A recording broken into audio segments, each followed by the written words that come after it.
Well, you have a very cerebral way of thinking about these things. Now, I don't know if you do it retrospectively. Like if we look back at the younger Tom Cavanagh and go, no, he was fucking pissed. The girl he was dating or his wife at the time, whatever, was she like, oh my God, remember how upset you were? You were smoking pot constantly. You were drinking a whole bunch of shit. You didn't. And now you look at you and you're like, yeah, was it the same mentality or was there a part of that where you're like flipping out? I think that it was less, I'd howl at the moon, of course. Less pot smoking, less drinking.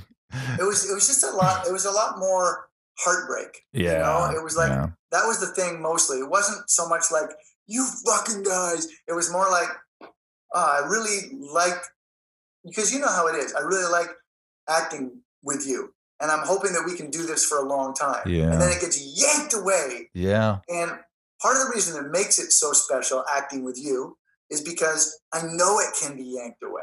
Mm-hmm. And what you hope is that it won't be yanked away. And when it does get yanked away, even though, hey, we got to get together. Hey, that never happens. If you're fortunate, you take one or two people from each show and you stay with them. But your intentions are great, but everyone else has to go make a living, try and find another job and go on and do that. And so there's heartbreak because the reality is the thing that you love and the people that you love, you're just not going to see them anymore. And that's the biggest thing.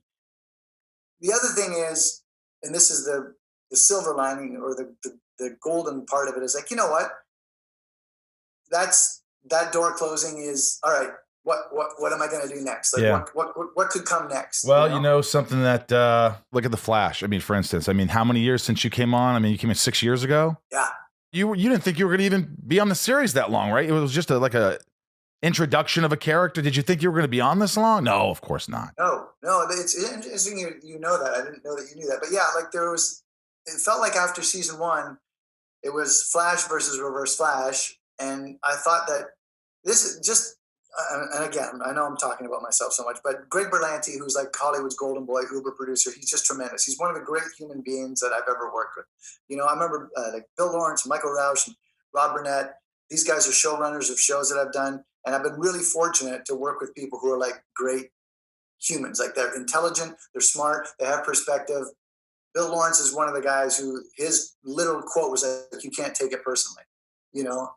Scrubs, right? He was one of the creators. You're the guy that did like Spin City and Scrubs. And he's like, they're not going to put the show on. He's like, you can never take it personally. And you pick up stuff like that. And so, Greg is so impressive because of his integrity. And I think most people who work on his shows can go like, yeah, it's rare that you meet someone who's so committed to doing the right thing. And back a long time ago, there was a couple of things. I went in for a show of his and he wanted me for one of the leads and I didn't do it. And I thought, well, that'll be it. That'll be it for him and I. And he said, well, as I walked out after saying no, his words, he was like, well, I'm not going anywhere, meaning he's going to be around and do other shows. But I was like, that'll be it because I didn't do this show. And then a little while later, he did this show called Jack and Bobby, which lasted a season, and called me up and said, hey, do you want to play this guy who rages at the moon and has got like looks like a drug problem or an alcohol problem. And like, he's got more things going on than that. Complicated character. And wait, no, that was Eli Stone.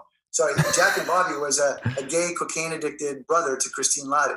And, at the time, people were like, Tom's a nice guy. But Greg would pick me for these like challenging roles and offered that to me. And I was like, this is an honor to have him think that I could do this.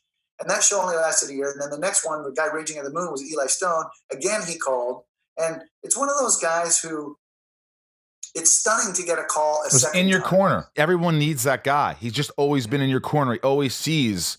And he sees so rare. Yeah, right? rare. So rare. Yeah. So rare as to have someone go like, because once they've done one thing with you, they're like, that's it.